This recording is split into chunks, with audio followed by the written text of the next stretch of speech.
Friends இன்னைக்கு master ஷெஃப்ல பண்ண லஸ்ஸி தான் பண்ண போறோம். ஒரு டிஃப்ரெண்டான ஃபிளேவர், இந்த சம்மருக்கு ரொம்ப சூப்பரா இருக்கும், டிஃப்ரெண்டா இருக்கும். வாங்க எப்படி செய்யலாம்னு பார்க்கலாம். ஒரு 1/4 கப் தயிர் ஊற்றிக்கலாம். 1 டேபிள் ஸ்பூன் ஜாகரி போட்டுக்கலாம், வெல்லம் போட்டுக்கலாம். 1 ஸ்பூன் வந்து சோம்பு போட்டுக்கலாம்.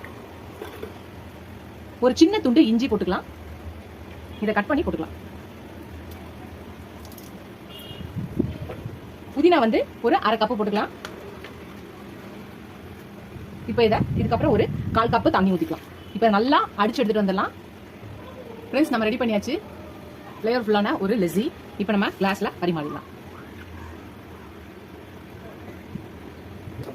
சில்லுன்னு வேணா நம்ம ஐஸ் கியூப்ஸ் போட்டுக்கலாம். கொஞ்சம் டெக்கரேஷனுக்கு புதினா. அவ்வளவுதான், நம்மளோட ஒரு ஃப்ளேவர்ஃபுல்லான ஒரு லஸ்ஸி ரெடி ஆயிடுச்சு. இது மாஸ்டர் ஷெஃப்ல அப்ரூவ்டான ஒரு ஃப்ளேவர்ஃபுல்லான ஒரு லஸ்ஸி ரெசிபி. சூப்பரா இருக்கு டேஸ்ட். நான் ரெடி பண்ணும்போது டேஸ்ட் பண்ணி பார்த்தேன். அட்டகாசமா இருக்கு. இந்த சம்மர் லீவுக்கு, இந்த சம்மருக்கு ரொம்ப சூப்பரான ஒரு ஹெல்த்தியான ட்ரிங்க் இது. ட்ரை பண்ணி பாருங்க. ட்ரை பண்ணி பார்த்து எப்படி இருக்குன்னு சொல்லுங்க. ஃபர்ஸ்ட் சேனலுக்கு சப்ஸ்கிரைப் பண்ணி பாருங்க. இதோட சப்ஸ்கிரைப் பண்ண எல்லா ஃப்ரெண்ட்ஸ் கிட்ட எனக்கு சேனலுக்கு சப்போர்ட் பண்ணி நினைக்கிறேன். இதோட அடுத்த வீடியோ பார்க்கலாம். டாடா பாபா ஃப்ரெண்ட்ஸ்.